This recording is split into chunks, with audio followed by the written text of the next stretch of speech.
As Tom Trails walked down the aisle of the school bus, he saw Lily sitting alone. Her smile seemed to say, "Sit here by me." Tom wanted to sit by her, but he lacked courage. He lowered his eyes and moved to the very back of the bus. I wish I could be alone all 10 miles to school. But in a few more stops, every seat in the bus will all be full. I felt good when I got home from school yesterday. I even decided to try to give that talk in speech class. But after that argument, I just can't do it. Why did I even get on this bus? School isn't the place for me. I need a job and money. If I could earn some money, I could leave home and get on my own. At the next stop, Tom saw something which caused anger to rise in his heart. Sam Preston was taking the seat next to Lily. Hi, Lily. How you doing this morning? Hi, Sam. I'm fine, thank you. Why doesn't she ignore him?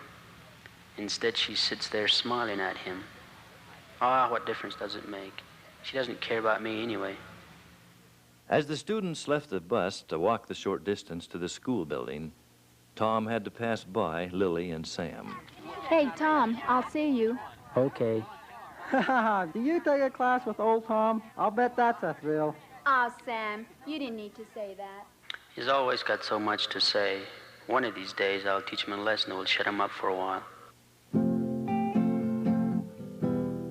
The next day came too quickly, and second period of the day was speech class. Tom was nervous. Mrs. Jacobson, be sure to call on Tom today. He'll be ready. All right, Keith, we'll put him first on the list, right after roll call, all right? Larry, Paul, Linda. I know Keith wants to help, but sometimes I wish he'd mind his own business. Tom, I guess it's your turn now. Tom didn't want to get up, but the thought flashed through his mind that there was nothing else he could do. As he stood before the class, his mind was like a whirlwind. My name is Tom Trails, and I live out by Fork Mountain. Just at that second, a girl in the room began to giggle about a note she had received from her girlfriend. She's laughing at me. What am I doing up here anyway? Are you all right, Tom? That's fine for now. Go back to your seat and you can try again some other time. Class, let me say something. Mrs. Jacobson explained to the class how hard it is for some people to speak in front of a group, and how easy it was to understand Tom's problem. Everybody's looking at me.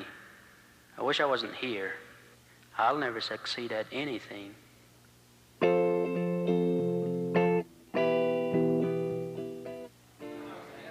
I'm sorry I got you into that, Tom. It's not your fault. It's mine. Anyway, I don't care. School's no place for me. Tom, I know how you felt up there in front of the class. The same thing happened to me once. Don't worry about it. Say, I won't see you tonight on the bus. I'm going to my grandmother's, but I'll see you tomorrow night. That day and the next seemed like a long time to Tom, but he was the first one on the bus after school the next day. Suddenly, he felt someone sit down beside him. Hi, Tom. Oh, hi, Lily. Tom couldn't think of anything else to say, so he looked out the window. As the bus traveled the long road home, Lily broke the silence. Tom, I've lived here for a month, and I've wanted to know you better, but you're hard to get to know. Yeah, I guess I am. Tom wanted to say more, but he didn't know what.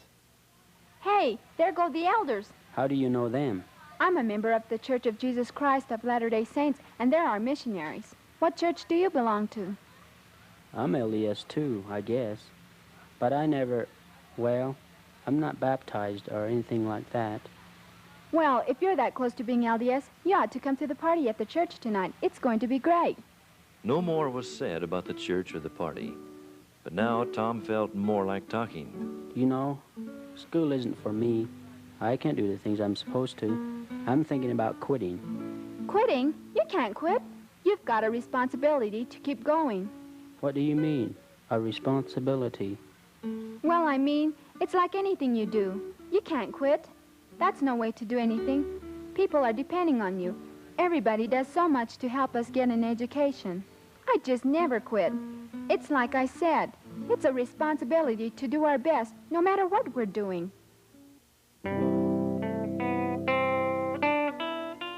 That night, Tom decided to walk to the LDS chapel. He hadn't been there in over a year. As he walked along, he kept hearing Lily's words. You've got a responsibility. You've got a responsibility. When Tom arrived at the chapel, he almost decided to turn around and go back. But just then, Lily stepped into the foyer. Hi, Tom. Come on in. We're really having fun. The party was great. It was the most fun Tom had had in a long time. After the closing prayer, Elder Tyson was talking to Tom. Then Lily came by. You'd better talk to this guy. He's been thinking of quitting school. I'll talk to him, Lily. Maybe he'll stay and help us sweep up, and we can talk while we sweep. Tom, I know something about quitting. I was so discouraged on my first part of my mission, I nearly quit and went home. But then, I read some of the New Testament. I read about Jesus. He had plenty of reason to quit. His own people rejected him. He was hated by many of them. He didn't really have a home. But through all this, he refused to quit. He had been sent to the earth with the responsibility to be our Savior, and he refused to quit. The Bible tells us that just before Jesus died on the cross, he knew that all things were now accomplished, and it was only then that he allowed his life to end. Tom, when I read and studied these things, I knew they were true, and I knew that I was sent from my heavenly home with the duty to fulfill my responsibility on the earth. I decided to get in and do my best. Since then, I have been like a different person. Don't quit, Tom. Things will be better in the future. Get in and try. And the most important, pray for strength to do what you want to do. As Tom returned home that night, Elder Tyson's words kept coming back to his mind. Pray for strength to do what you want to do. I've never heard anyone explain things like Elder Tyson does. He seems to know how I feel. He looked up and saw that the house was dark inside. The others were all in bed. It would be quiet inside, quiet enough for prayer.